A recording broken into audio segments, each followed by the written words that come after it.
That we're here at Francesco's first talk. Please bear with me. I'm going to introduce him again. So we've been having the privilege of having Francesco Giazotto visit us for this past week here at Chapman.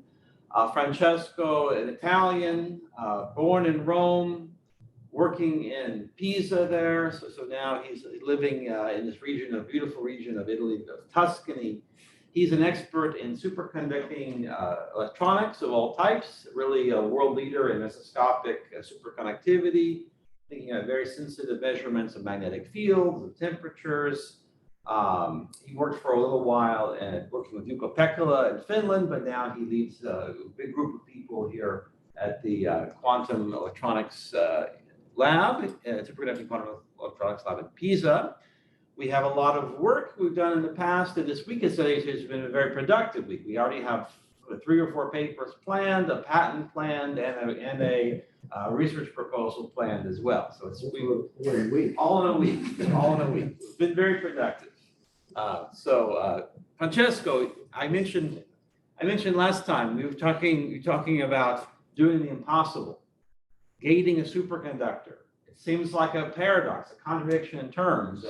You have to tell us what the magic is. Francesco. Yeah, so thanks, Andrew, again for this very nice introduction. So as you were saying, yes, today we'll talk about gate-tunable electronics with metallic superconductivity. So this seems some paradox. It is indeed a paradox, but apparently this works pretty finely. And so I will try to convince you of these results and what is going on in this field. So,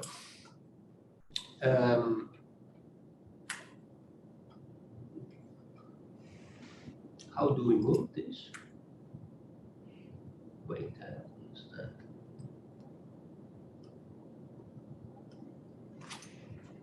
Oh, there we go. Yeah. Okay.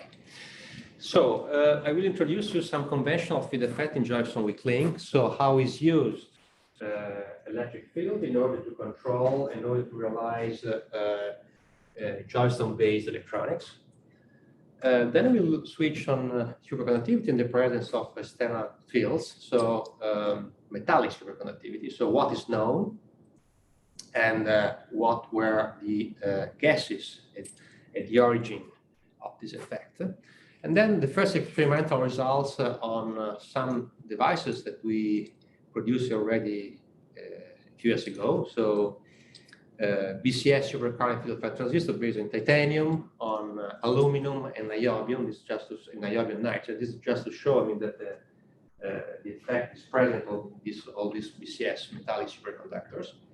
I will show some results on titanium-based Dayem bridge and the squid Josephson field effect transistor, where we can tune one of the two junctions with gating, so to control the properties of the interferometer. And then I will show results on proximity-based copper, say super normal super field effect transistor. Okay. At the end, I will show how it's possible, or how we envision to use this kind of systems in new schemes for, let's say, super fast superconducting electrons. Okay, so they will be part of the conclusions, and then I will show how we plan to do this. Okay, so let's start with introducing the concept of semiconducting-based Josephson electronics. So what is called the JOFET, so Josephson field effect transistor, which is based on semiconductor. This is a classical, let's say, or conventional, let's say, field effect, electric field effect. Typically, indium arsenide two-dimensional electron gases are used towards this end. So here I have just shown some different papers during the last 30 years where they use this, let's say, 3-5 electrostructure, semiconductor electrostructure that is indium arsenide, which is very nice in combination with metals because it does lack a Schottky barrier, so it allows very, very transparent contact between the superconductor and let's say the central semiconducting region. So thanks to proximity effect, it's possible to proximitize these two-dimensional electron gases, so to induce a Josephson coupling between the two source and drain electrons. Okay. But what is nice is that thanks to the presence of the semiconductor is very sensitive to the charge within it. So if we use an electrostatic gate, we can control the amount of charge inside the semiconductor, so control the amount of coupling between the two, let's say, superconductors forming the junction. Okay, so this basically is a conventional effect, like in a conventional MOSFET or FET. We change, or we enrich or we deplete the channel by electrons, and enriching this, we increase the supercurrent in the system, and depleting, we decrease the supercurrent. So it's a very conventional effect. Let's say it's unipolar in the sense that it is increasing one side, and when we change the sign of the field, we decrease the effect. Okay. And what is even important, that the normal state resistance of the system, it depends on the gate voltage. So, of course, I mean, by changing the gate for positive and negative polarities, this will change the amount of carriers. So also the normal state characteristic of the device will change according to the field effects. There have been several implementations during the years. Again, still based on indium arsenide nanowires, so like small rods, like on the left and the central part, okay, of this slide. So the idea here is to use this chemical beam epitaxy grown indium arsenide nanowires combined with superconducting electrons, okay, and then to equip, let's say, the Josephson element with side gates, plate gates, or top gates, or bottom gates, in order to control the charge inside the tiny indium arsenide nanowire. Something very similar was done also with carbon nanotubes, okay, like here on the right, using the same speed. But of course, I mean, the complication of all these kind of things is that you have to combine a metal that is a superconductor with a semiconductor. So from the technological point of view, this is very demanding. First of all, because you need a very nice, good transparency between the metal and the semiconductor. And this because of the need of the Andrea reflection, which is a process which allows the conversion of charge between the superconductor and non-superconducting elements. So to allow the formation of this bound state, they are responsible for dragging the supercurrent, dissipation of supercurrent all over the system. Okay, so in some sense, this is a quite complicated technology. During the years, also high-TC superconductor like YBCO, BISCO, these kind of things have been exploited in order to realize exotic, let's say, platform to implement field effect transistors. Here we have a bunch of examples. Again, I mean, in this system, in high-TC superconductors, is still unknown the microscopic mechanism which drives superconductivity. And from a point of view, technology is interesting because they can provide the operation at very high temperatures, although technology is still very complicated because these are ceramic materials. So the integration of ceramic with metals, again, is something very complicated. They are very sensitive to oxygen impurity and so forth. So the idea is we started on a completely different approach. So I was fascinated by some papers coming from Jorge Hirsch in San Diego. He pointed out basically a new theory that is called theory of whole superconductivity. And with the theory, he wished, say, to describe correctly, instead of BCS, the actual superconductivity. Okay, so I started to study some of these things many years ago, and in one of his papers, it was pointed out that the demonstration of the validity of his theory was based basically on the screening, electrostatic screening of the superconductor. Okay, so he was pointing out that basically a real superconductor should screen in a completely different way the electrostatic field with respect to the system when it's a normal state. So I was really fascinated by this point here. We started to talk with Jorge many times. Then we became good friends, and then I started to make experiments. Okay, because I was so interested in this question. So it was more, let's say, a physics-based, basic physics-oriented question and answer that they wanted to do. And then we understood that it was very important, maybe also for applications, okay? Because to use metallic superconductors, simply metals with gating, this would be a great advantage with respect to all these other mixed technologies, let's say hybrid technologies. So what is known in the superconductivity in the presence of electrostatic field? Well, I mean, the answer is very simple, unfortunately, because it is known only only very few things, right? Okay. So at the early stages of superconductivity, the London brothers, for instance, they predicted the exponential suppression of an electrostatic field inside a superconductor in a difference similar to the Meissner-Ochsenfeld, in the same movie. So they wrote down this Maxwell equation for the superconductor, where we have this lambda London, and the same scale, spatial scale of attenuation of the electric field is like the same for the magnetic field. So the same lambda London. This was their intuition.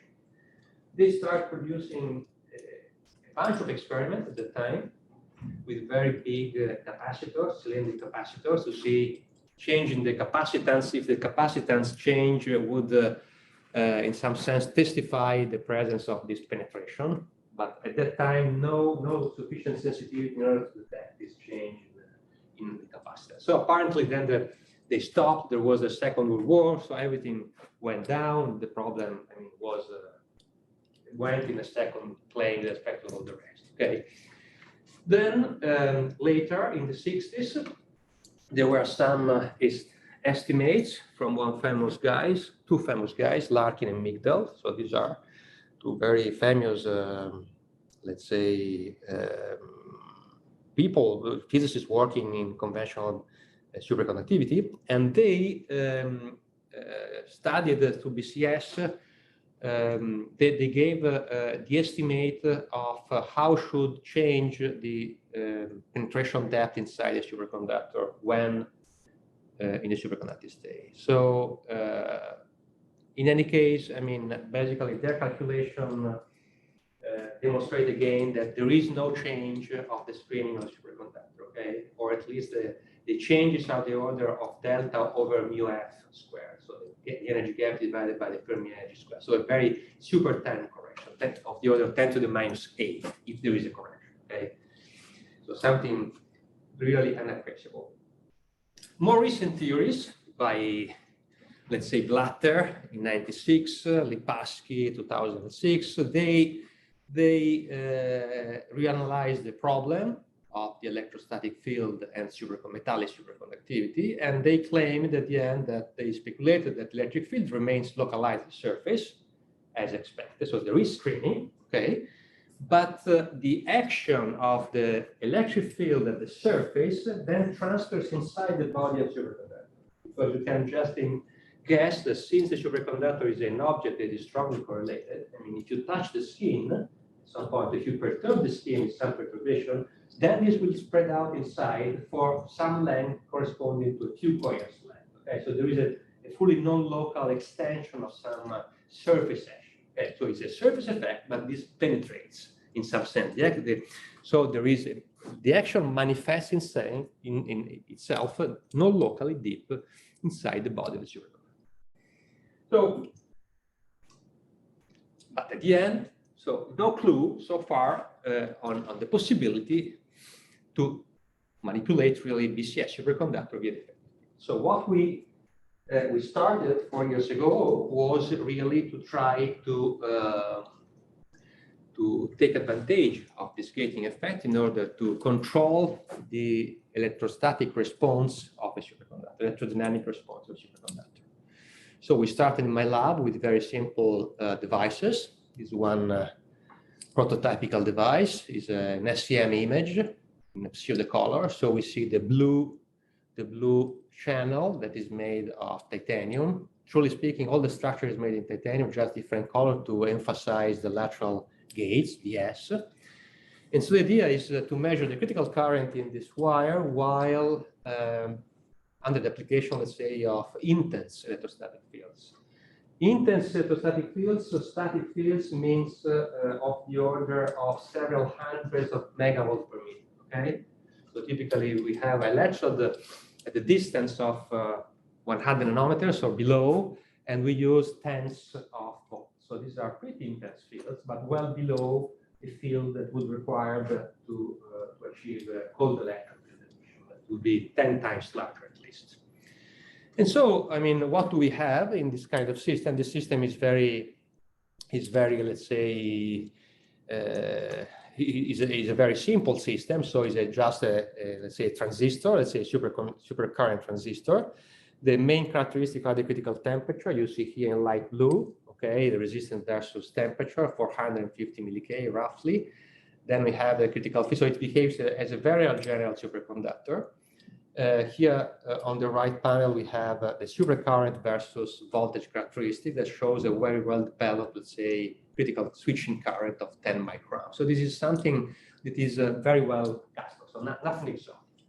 But what is exotic is what happens in the presence of electrostatic field. So here on top, we have a sequence of horizontally shifted, let's say, IV characteristics for different polarity of the voltage from minus 40 volt to 40 volts. Okay, and you see that indeed the supercurrent from 0 voltage to the central wall start to decrease in a fully bipolar way in one sense and the other sense. So apparently the electric field is producing an action on the superconductor which is dramatic. And this completely changed the response in static condition, because it's a static experiment, of the superconductor response. So if we record all the critical current values as a function of the gate, we obtain this kind of pancakes, okay, with a plateau. Then there is some steep on the lateral part. By increasing the temperature, we just decrease the height of the pancake, and then we enlarge, we widen the plateau region, okay? But you see that the threshold where, I mean, there is no more supercurrent because there is a threshold that is at the knee of this pancake is almost temperature independent. So this is more or less the general behavior of the supercurrent as a function of the voltage. So the main effect is full bipolarity. So this is something that has nothing to do with conventional, let's say, gating in semiconductor that is unipolar, so enrichment or depletion, okay? So it's fully bipolar. It's temperature, the threshold is almost temperature independent, and the field effect persists up to very large temperature in the system, okay? Up to 80% of temperature. So what does it happen in magnetic field? Magnetic field is interesting to see. So we try to repeat the same experiment of gating in the presence of perpendicular to plane magnetic field. So here we can concentrate on the left panel, where we have this sequence of different pancakes, and each pancake corresponds to different magnetic field applied perpendicular to the plane of the system. And then we sweep the gate voltage to see how is the evolution. So we see that basically the system has the same phase in terms of response to the gating in presence magnetic field. And only the only small difference is that the threshold voltage for which everything disappears, so the system is fully driven in the normal state, is only weakly dependent on the magnetic field. Okay, and this field effect, electric field effect, persists up to magnetic fields near to the critical field of the system. Okay, so this shows that also in the presence of magnetic field, the effect is very robust in some sense. So there is a sort of, and I'm showing you the phenomenology of this very intriguing effect. Another question is, how does it behave as a function of position? So how much is extended the effect? How much non-locally does it penetrate inside the superconductor, okay, or manifest away from the interface where we apply the field?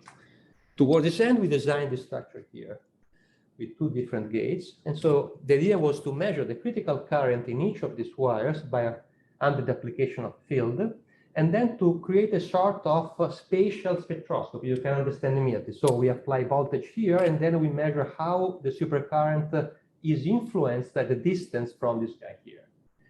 And this is a way to make a sort of, instead of having an STM that locally probes, we designed a on-purpose structure in order to characterize this. So here we can define a sort of suppression parameter, that tells us, what, for instance, what is the ratio between the unperturbed critical current and the critical current at some point perturbed by the electrostatic field. And then we can plot this suppression parameter as a function of distance. Here we have two gates, so we can have you see a different combination of distances between one side and the other. So we have many points that are collected on this plot here. And so we see that basically the suppression becomes is attenuated exponentially, first of all.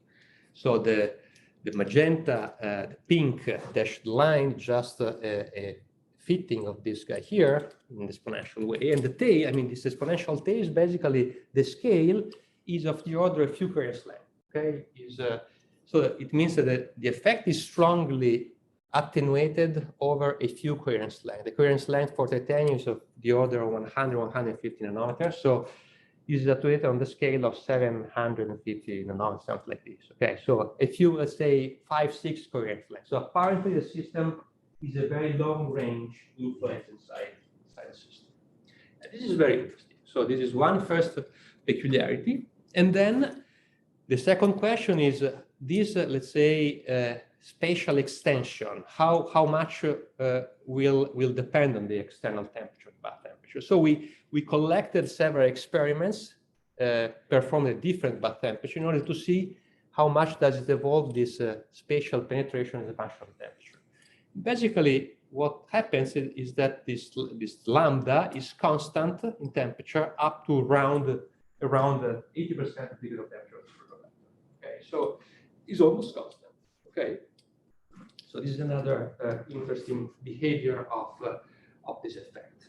Francesco, let me stop you just for a second. Yeah. Just for the students in the audience, I want to stress, why is this so surprising? Why is this an amazing effect? It's because if you apply BCS theory for bulk superconductors to this, you don't predict this effect, exactly. Right? The effect, this lambda is basically zero in BCS. Zero, yes. So this is why this is an exciting because result. we are talking about metals, and metals they screen so strong the electric field that that to alter the Fermi properties of a metal, you would need huge electrostatic fields, much larger than this. And the amazing stuff is that when the object, let's say the superconducting nanostructure is in a superconducting state, apparently it becomes very sensitive to sufficiently high electrostatic fields. So this is the paradigm to be solved. Yeah. Okay, so this is the point. And so, I mean, we tested several other elements like aluminum, niobium nitride. Okay, so we have several aluminum FET with similar, results. So strong reduction of the critical current versus the gate. So the general phenomenon is suggesting that gating effects is basically intrinsic to any superconducting metal. Okay. This is very interesting. So we are tempted to go from the single elongated wire picture that was the first experiment down to more specific Josephson-like geometries, for instance, realizing constrictions. Okay, so this is a prototype of what is known as a Dayem bridge. Okay, so it's a very small constriction within a large strip of superconductor. Let's say so. Here are the left and the right, say, source drain electrode. This constriction is a Dayem bridge. Okay, this is typical of the order of the superconducting coherence length. And then we have these two green guys, which are the two gates that we use to polarize, let's say, electrostatically the constriction, and then to try to manipulate the supercurrent response of the system. Okay, so this is the typical Dayem bridge we use. And let's try to see what does it happen when we apply a gate voltage to this guy. So here again is a sequence of current voltage characteristics, just horizontally offset for clarity for different values of the gate voltage. And below we have just selected all the value of the switching current versus the gate, so to produce the general behavior of the critical current versus the gate and different temperature for two different devices. So you see that also when we have a very small constriction instead of a wire, the phenomenology is the same. Okay, so we have this pancake-like shape. Increases the temperature, the height of the pancake is reduced, but it widens. Okay, and the threshold for full suppression almost remains the same. I wish to point your attention to the second plot here on the right, where the voltage that we use is drastically smaller than in the other case. There we are using some tens of volts, and here we use only some volts. okay? And this depends on the distance that we are able to realize on the chip, the distance between the gate and the channel of the superconductor, okay? So here we can really start to work around between the 5 and 10 volts. So you see the critical voltage is around 8 volts, which is amazingly comparable already to CMOS technology. CMOS technology is 0.5 volts. No? So I mean, maybe in improving our capability and our understanding of the system, hopefully we can also go below 1 volt in order to control and switch our metallic superconductor. Okay. Okay. So this is what happens in this Dayem bridge. What is very relevant is that this one question is: does the electric field changes the critical temperature of the superconductor or not? Because the first thing that one could say is the following. So if this gating is related to the injection of some charge somewhere, you would heat up the system. So heating up the system, of course, is a bipolar system, in any case, because heating is fully bipolar. But then you would change the critical current of the system, because if you overheat your system with some injection, at some point the critical current will be different. The critical temperature will be different. So we have measured here the critical temperature as a function. So the resistance of this Dayem bridge versus temperature, the curves are just vertically shifted for clarity, and different values of the gate, you see? So the blue one is the pristine one, unperturbed by any gate voltage, and then we increase gradually the electric field. And we see that the threshold, this threshold here is the critical temperature in the system, is almost unaffected. So this, in some sense, proved that the critical temperature of the Dayem bridge is completely unaffected by the presence of the gate. So if we collect all this critical temperature measurement as a function of the voltage, we see that they are almost aligned with a spread of something like 5 milli-K. Okay, so this is saying that critical temperature remains constant, let's say, over the complete range of voltage that we apply to quench our system. Okay, so this, in some sense, is telling us that apparently it's difficult to believe that the effect is related to the injection of some charge, because otherwise we'll start this heating. In terms of possible applications, what is relevant in this context? So, as we see, we can control the critical current, and one important property of the critical current variation is that the critical current is connected to what is known as the kinetic inductance of the junction. Okay, so the Josephson inductance basically is the inverse of the critical current. So this means that our Josephson element in this case is a gate-tunable inductor. In this sense, can be a very interesting element for quantum electronics. Okay, so if we can plot here the kinetic inductance, that is basically the inverse of the pancake that we are showing before. And so you see that with the gating, we can control, depending on the temperature, the kinetic inductance, the Josephson inductance of our transistor, okay? And over several orders of magnitude, you see, so we can go from 10 to the minus 13 to 10 to the minus 8 Henry. So this has huge variation. So in this sense, this can be a nice object that needs to be controlled with the gate, okay? So this can be a nice candidate for realization or fully metallic transmons that you know very well is one of these very promising superconducting qubits, or different kind of Josephson electronics like traveling wave, parametric amplifiers, and so forth. Okay, so this can be a very interesting building block. Okay. Okay, so now that we stimulated ourselves with this effect, then we got more appetite, and then so we start to produce different quantum devices based on this effect. So the first device was to show it was possible to control the response of the interferometer, a squid, thanks to the gating.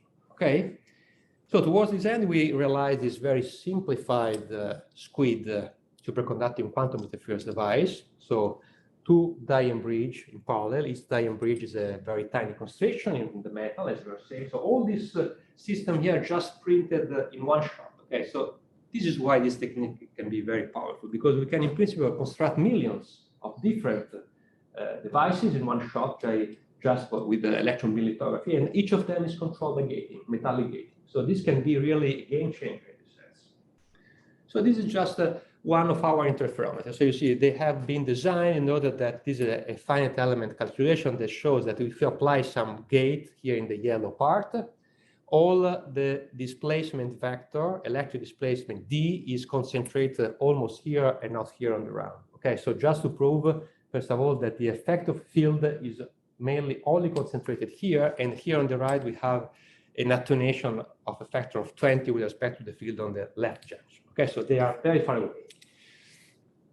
And second point is that the electric displacement is almost directed at the constriction. So you can see here the calculation. You see, I mean, everything appears in this very tiny space between the apex of the gate and the Dayem bridge.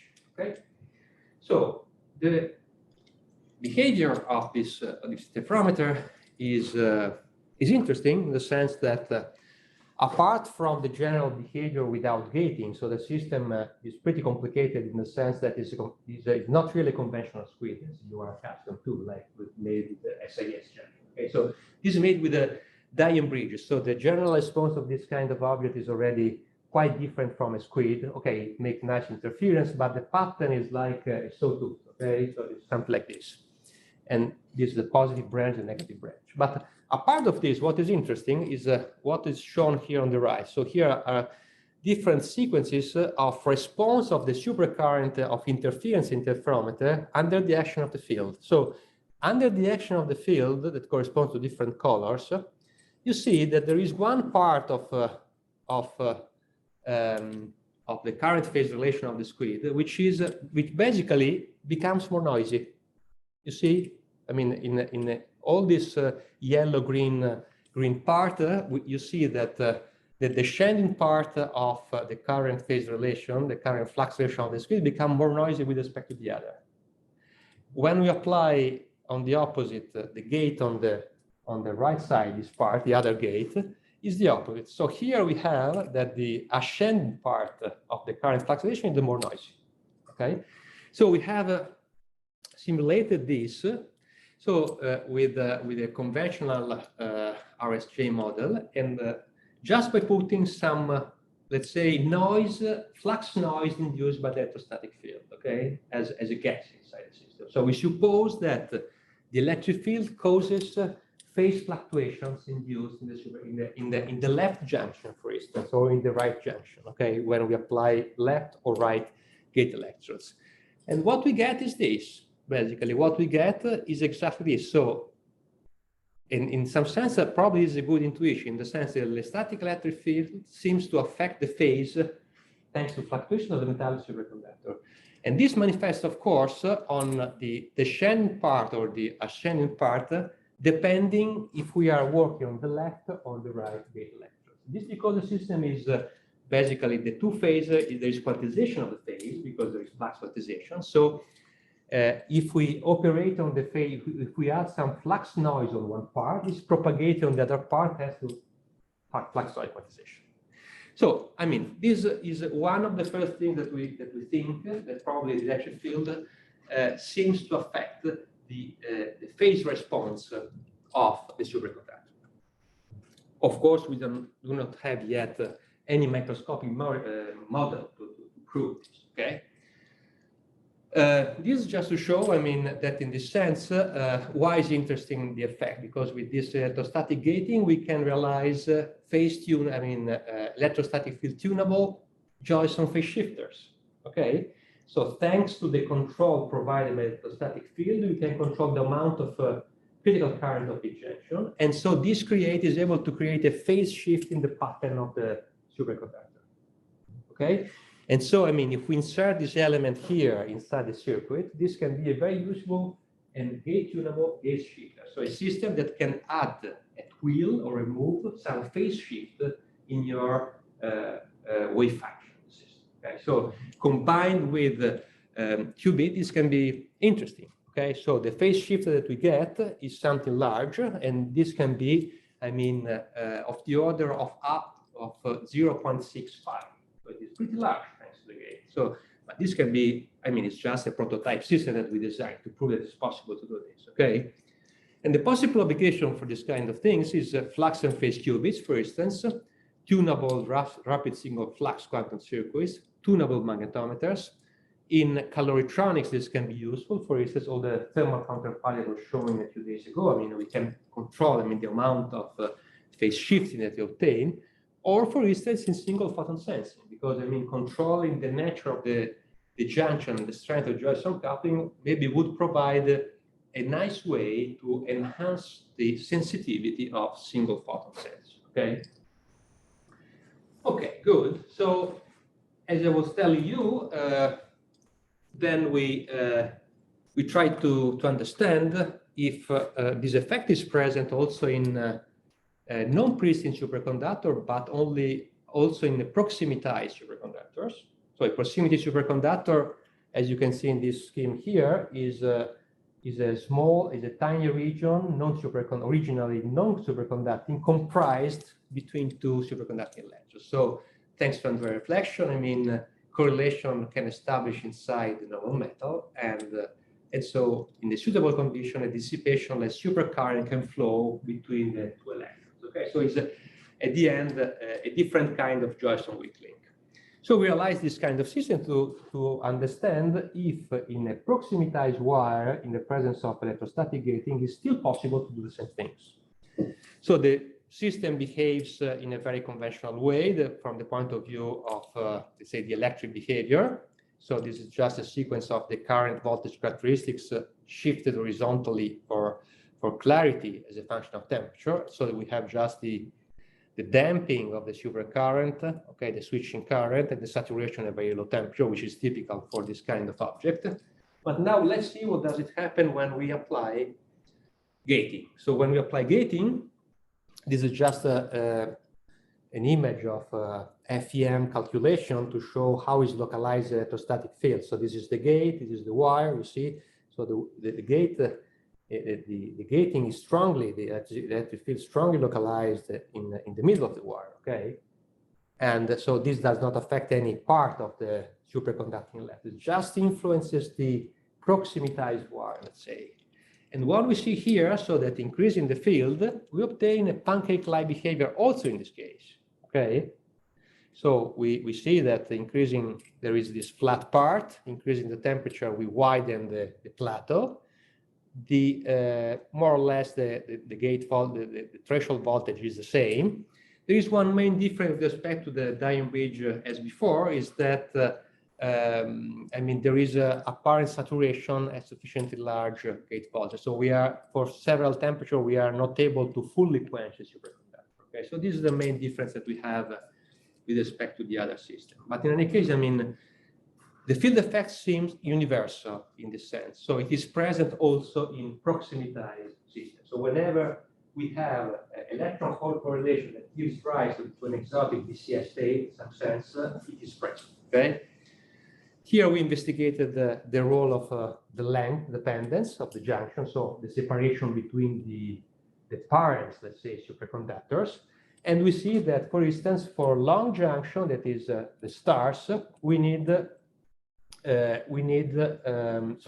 for shorter junction, we need larger electric fields, whereas for shorter junction, that is the ball, we need basically smaller fields, okay? And we don't know exactly the origin of this. What is interesting is that, that there is a clear saturation of the critical current that you see here, and you see basically here. So you see this is not zero, but it's saturated at some value.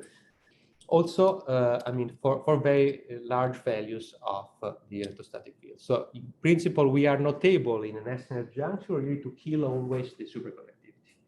So in some sense, the proximitized system seems more resilient in some sense to the application of electrostatic field with respect to the pristine superconductor, let's say. Okay. So maybe now I can just summarize what we have understood after this experimental panorama of these results. So, okay, in principle, what we have understood is that, I mean, we do not want to violate any Thomas Fermi screening law. So, in principle, we can say that the electric field localized at the surface, and there is a sort of electric field induced local perturbation, okay, that propagates from the surface inside and deeply inside the superconductor, okay, thanks to typical correlation existing inside superconductivity. And probably this propagation leads to an appearance of an homogeneous state, a matrix of complicated object inside superconductor that can be an S or SS prime, so a sort of glassy phase inside the superconductor. Okay, so this is more the idea. So the electric field induces,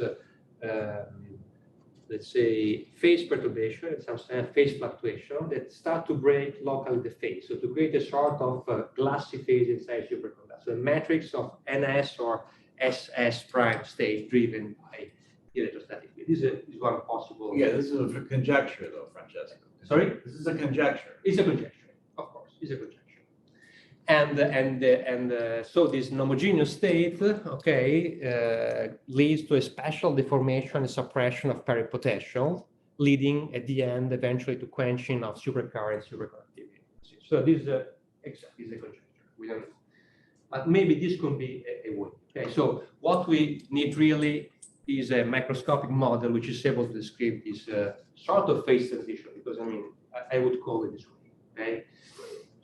In order to understand if it is really due to any possible charge injection in the system, so to rule out any possible charge injection from the substrate or other way, like in vacuum, like closed field emission, we realized gating in suspended titanium supercurrent nanobridges. Okay, so we completely realized a quite complicated technique in order to have our nanowire fully suspended in vacuum, so it doesn't touch the substrate. So in order to avoid any possible contact injection to the substrate.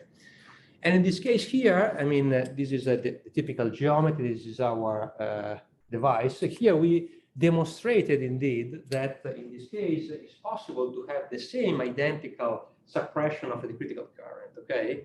If I collect all the data, here are different wires. Let's concentrate on this blue one, for example, the red is the same. At the base temperature of 20 milli of our dilution field, you see, I mean, the suspended bridge offers the same picture as the wires really deposit on the substrate. So apparently, I mean, this has nothing to do with any injection from the substrate. Okay, this specified also the very small leakage current that we observe between the gate and the channel, which is comparable to those obtained on structural deposits on substrate. Okay, so apparently, I mean, this is a completely original. Is the same effect, but is demonstrated as well in fully suspended structure. Okay. And then we did another experiment that is again to rule out let's say to corroborate even more what we have in mind with ionic gating. So the ionic gating basically is a very effective way to use liquid gating in some sense. So you use a liquid that can be strongly polarized. You deposit like a droplet on your transistor. Okay, you have your transistor. You deposit just a drop with some very specific electrolyte, and then you can, if you apply an electrostatic field, you just displace the ions from one side to the other. So it's a very effective way to create very large ionic fields. And this object here, these are polymers, and they do not provide any free electrons. So there is no possibility of injecting charges.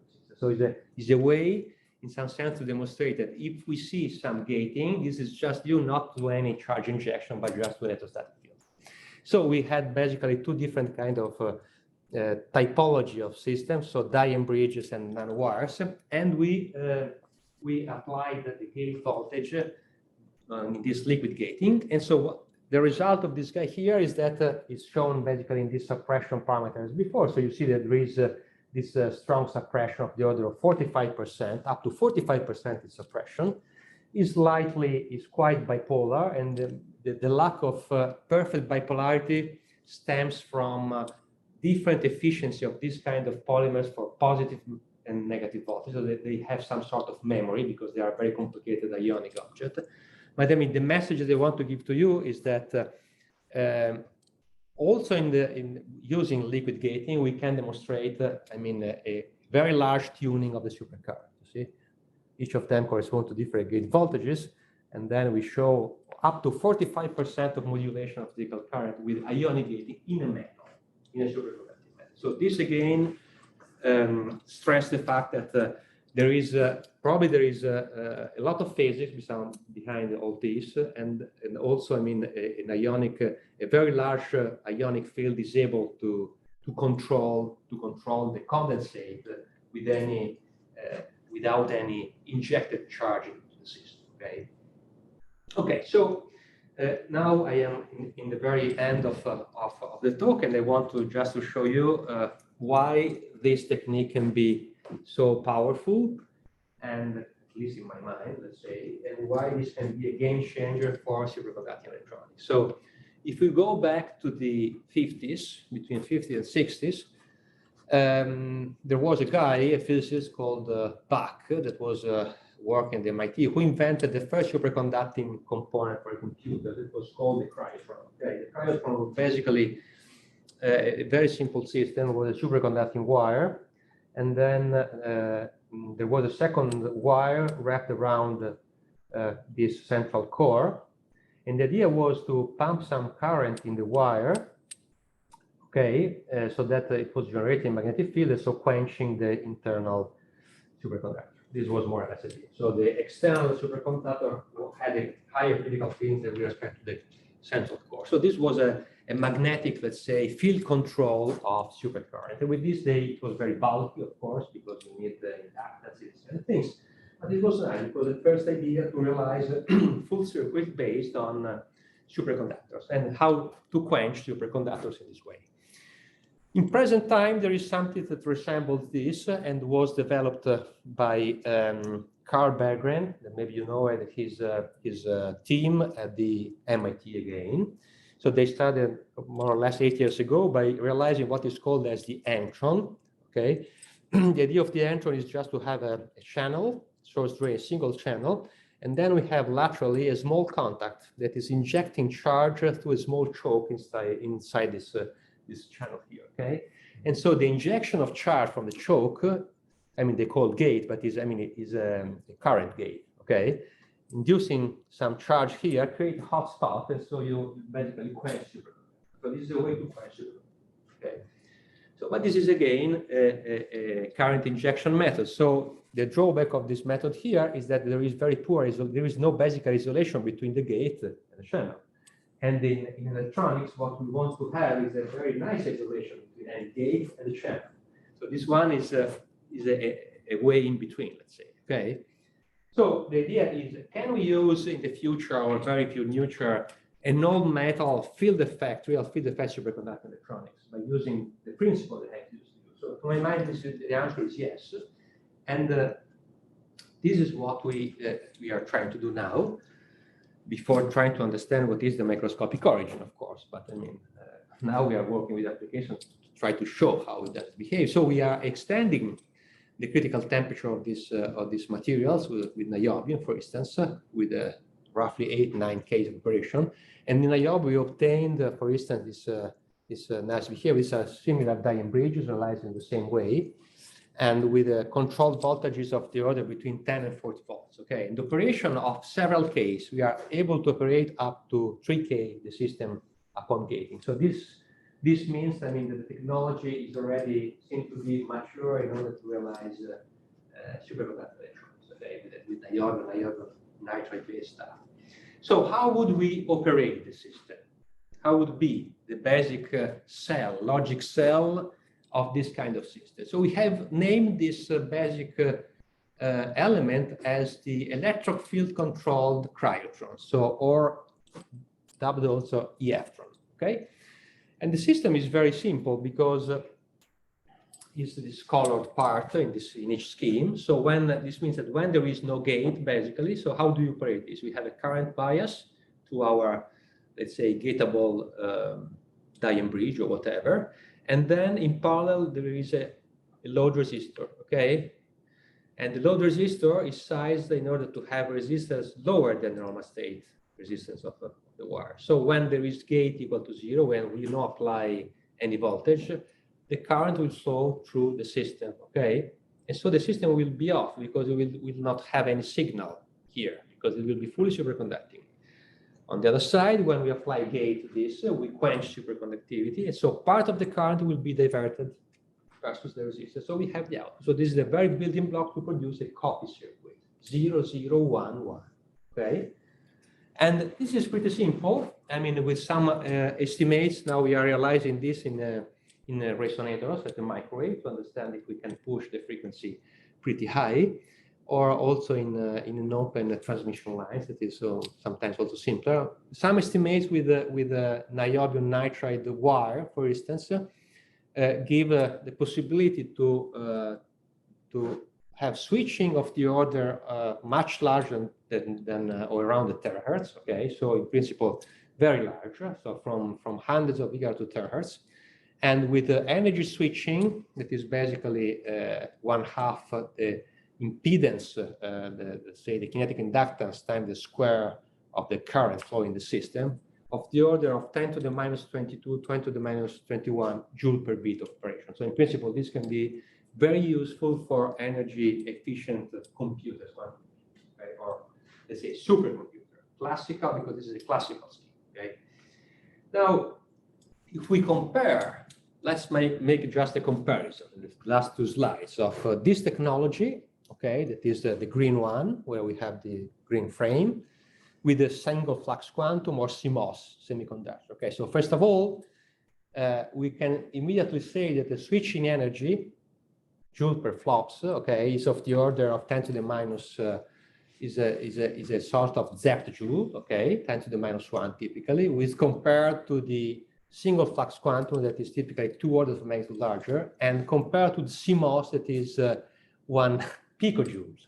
So it's almost 9 orders of magnitude worse, okay? Then one important thing is the density when you realize new electronics, how dense you can make your devices, okay? So the density in this kind of object can be extremely high. Typically, it can be something like 10 devices per micron square, compared to a single flux quantum that is 10 to the minus 2, because they're very large. They require large loops to be controlled, okay, instead of the gating. CMOS is very effective in this sense. It can be also 40. So it can be, it's very dense CMOS. We know our computers, okay? What is important is the switching speed. So the switching speed can be very large, can be up to, let's say, the frequency of the gap. So if we use large gap like niobium nitride, it can be easily a few terahertz, okay? SFQ is comparable, and CMOS is much lower typically, is let's say from 10 to 100 times smaller than this, even more. Robustness against magnetic field is a very important issue. Okay, so this is robust magnetic field. Single flux quantum is not robust because they have loops, so it's very sensitive. And CMOS in principle is very robust. The fan out, so the capacity to pilot several circuits. So how does it compare? For this field effect is virtually unlimited. SFQ is very limited, only few, and also for the CMOS is similar to this, so it can be unlimited. And then there's isolation. Isolation, as I was telling you, is a very crucial point. So the isolation is the impedance between the gate and the rest of the channel. So in the system here, it's very large. In DC, at low temperature, is something like from 1 to 10 teraohm of impedance, large. In single flux, this is not a relevant variable because we have coils. And in CMOS is similar. So it is like CMOS is very promising because it can be very well isolated. So if we look at all this in general scheme for superconducting logic, okay, we have the superconducting logic. The idea nowadays is to interface with semiconducting CMOS. As an interface, they plan to use these Entron devices developed at MIT. So these injection chambers, they suffer from poor isolation and large dissipation as well, because you have to dissipate there, okay, a lot. In our vision, we would like to use this let's say electron-based superconducting electronics, so to combine whatever universal port or and or not copy, whatever, and then use the same interface to couple this to a semiconducting CMOS residing at higher temperature to make the elaboration of the signal. So all this based on all gated electronics in some sense. Low temperature, metallic, higher temperature, silicon-based. Okay, so this is our vision for the future. And for this, so one can envision several superconducting electronics. So from the copy circuit, the NOT, and or more complicated thing like flip-flops, the multiplexer, and so forth, so on. And these are classical electronics. In quantum electronics, one can think to use this object inside resonator to realize something that's similar to the Gate-mon, no? I mean, the Gate-mon realized by Charlie Marcus at Copenhagen, where they use a transmon, where, I mean, using a nanowire, they could, semiconductor nanowire, they could control the amplitude of the Josephson coupling with the gate. So it was dubbed as a Gate-mon. And we could make a Dayem, so a Dayem bridge, Dayem, yes, a Dayem bridge within an LC resonator that is controlled, or a squid-mon. A squid-mon to have a squid, like a flux qubit inside, where with the gate we control the amount of supercurrent flowing in one junction or the other junction, and then put this in a microwave cavity in order to realize a gate-tunable squid, a gate-tunable qubit. Of course, I mean, here we would need to demonstrate how big is the impact of noise and decoherence on the squid itself. So, I mean, these are just supposition. We are just imagining what we could do with this. So now we can conclude. And so I'm just saying that in this talk, I have shown to you the demonstration of the action of electrostatic fields, intense fields on films made by different superconductors. Okay, the field effect is independent of the type substrate, so we used a very insulating substrate with high dielectric constant like strontium titanate, or piezoelectric like, for instance, niobium lithium niobate. So in all these cases, I mean, the result is independent of the type of substrate. Okay, also in vacuum, completely suspended. The effect is present in fully superconducting and proximitized layers. So one hypothesis that we put to work on the table is that at the microscopic origin of the effect is that there are electrostatic field-driven large phase fluctuations that may quench the superconducting state because they create a strong glassy phase inside the superconductor.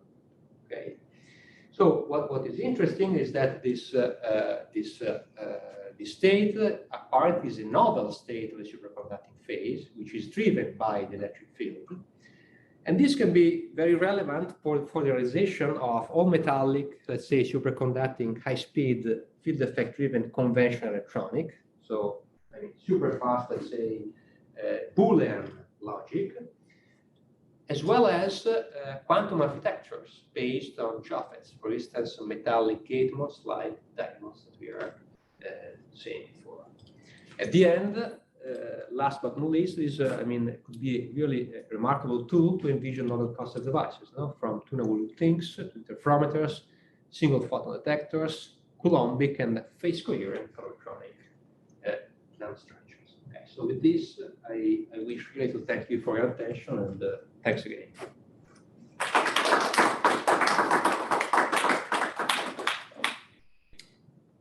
Okay, great talk. Questions?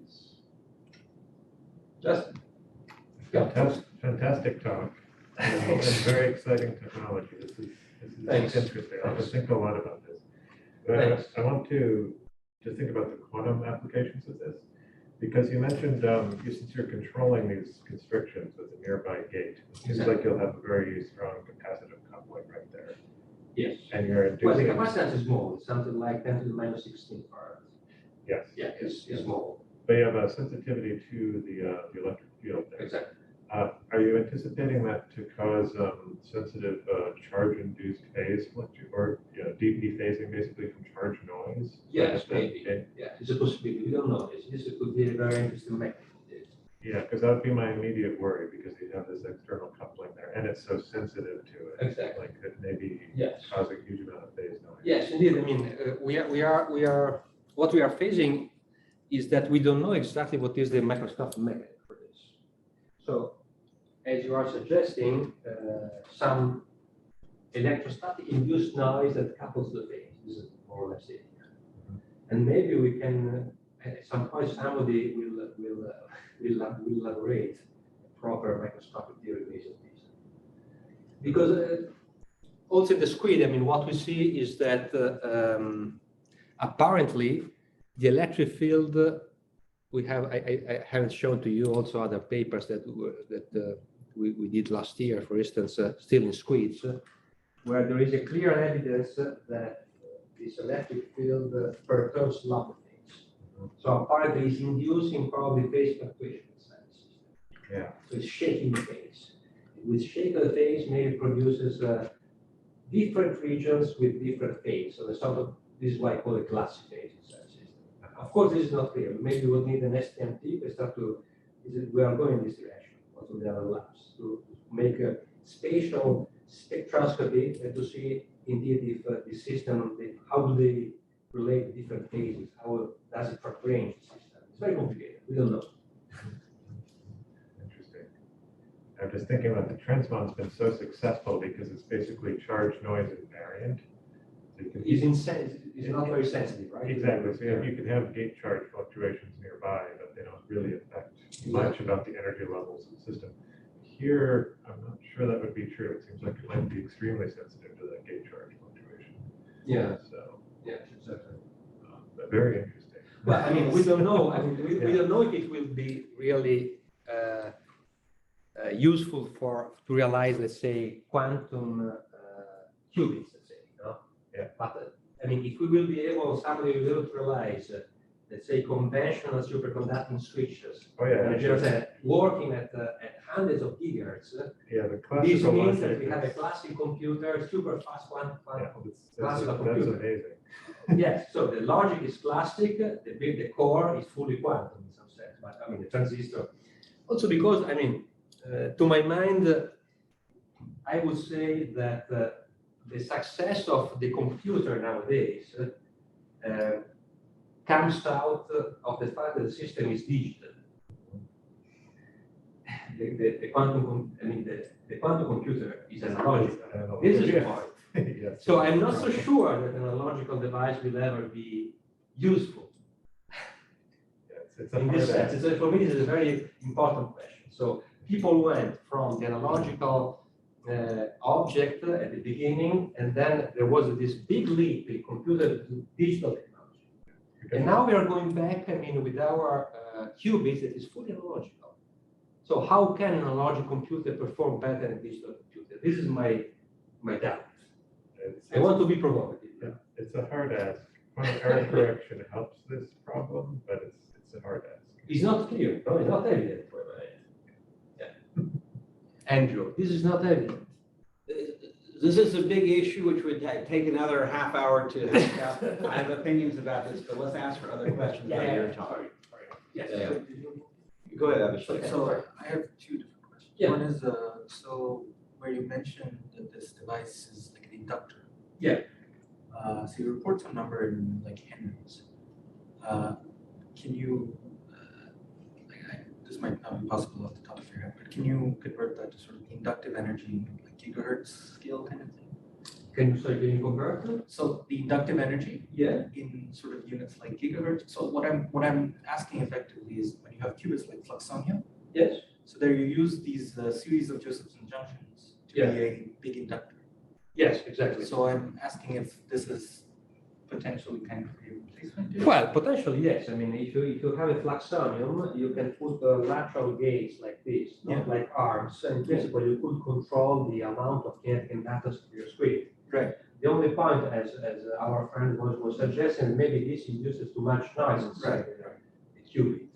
But if the system were classical, you don't care too much. Just logic states. So in that case, no. Maybe for a qubit, it's dangerous. We don't know. Right. Could be. It's a question. Yeah, exactly. Maybe it's too noisy to implement the qubit. But sure, yes.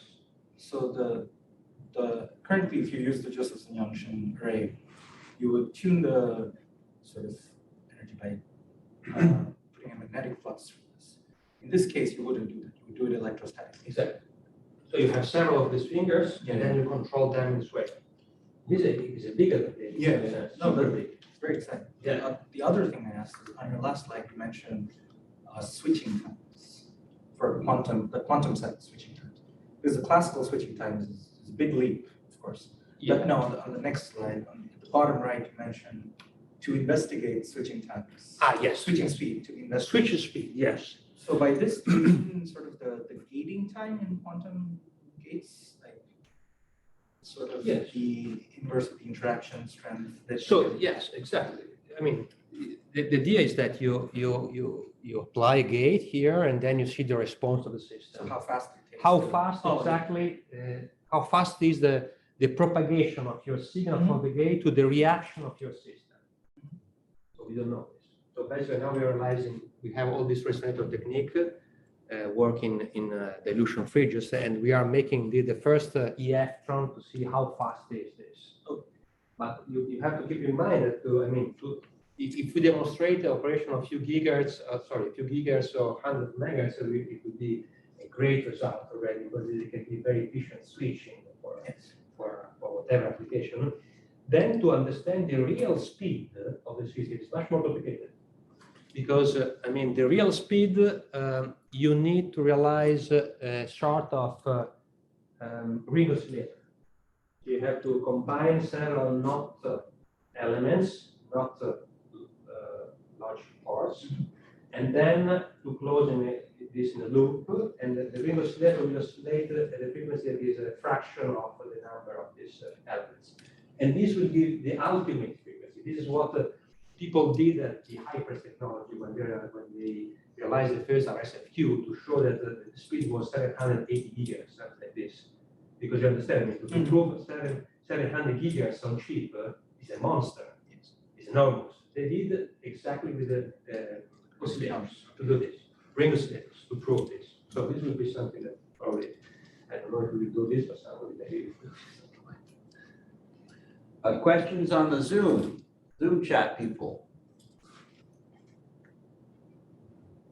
If we will start asking questions, Andrew, we will run beyond 5:30. Yeah, and I think Francesco need to relax a little bit before we will have second discussion. Armin, we have a separate meeting, so yeah, you can ask your questions. Yeah, maybe I can ask very brief question. We were told that you tried different metals. Yes. Is there any intuitive relationship between or understanding of this EF and parameters of these metals, like superconducting parameters or normal metal parameters? In which case it is stronger? What is facilitating the effect? Yes, so Armin, this is a very, very important question. Thanks for having made this. So what I will tell you what is our understanding of this. So apparently there are some metals who are very good in doing this. So we understood that you need basically more granular is the metal, the better it is. Okay. So titanium is very granular. Also, these, let's say, refractory metals like niobium, nitride, they have very, very tiny grains typically, okay? And this, they're quite disordered, okay? Also on niobium rhenium, our collaborators are obtaining very nice results with very low fields. So apparently it is due to the fact that the system has a very large kinetic inductance. It's very granular, it is very resistive in a normal state. So this is something that helps a lot in lowering the gate voltage tension, let's say. By contrast, if you take, for instance, aluminum, that we know is an exceptional superconductor for these quantum circuits, apparently aluminum, we obtained effect on aluminum, but aluminum is very resilient. So we don't know why. Aluminum has a very large potato-like grains, no, in some sense, apart from granular aluminum. So maybe realizing the granular aluminum, like you are saying for this fluxon, where it's made by granular aluminum, maybe granular aluminum could be a nice variable route to do this. So we don't know. So, but in principle, so high resistance of the material, quite high level of disorder, and small grain, let's say. So what these are more or about less. oxide? What about copper oxides? Has anybody tried them? Well, copper oxides, this is a more conventional field effect, I would say, no? It's not a metal because it's a ceramic, so it's a metal, is a system that by itself is poor of electrons. So it's a semiconducting like. Yeah, so now we are talking really about metals where there is let's say, a large screening of the electrostatic field. So we are not changing the charge inside this with the electrostatic field, but we are producing something more dramatic. In one of your reviews, you mentioned the niobium rhenium. Is that Yes. has been tried or not? So niobium rhenium now is tested by our collaborator in Constance in Germany. And they realized Dayem bridge. Now they're going to publish the results. Apparently, they can go down to a few volts to control the supercurrent. It's very nice. So apparently, niobium rhenium is very nice. Yes. So it is lower than you demonstrated here, right? Yes. Yes. Okay. Thank you.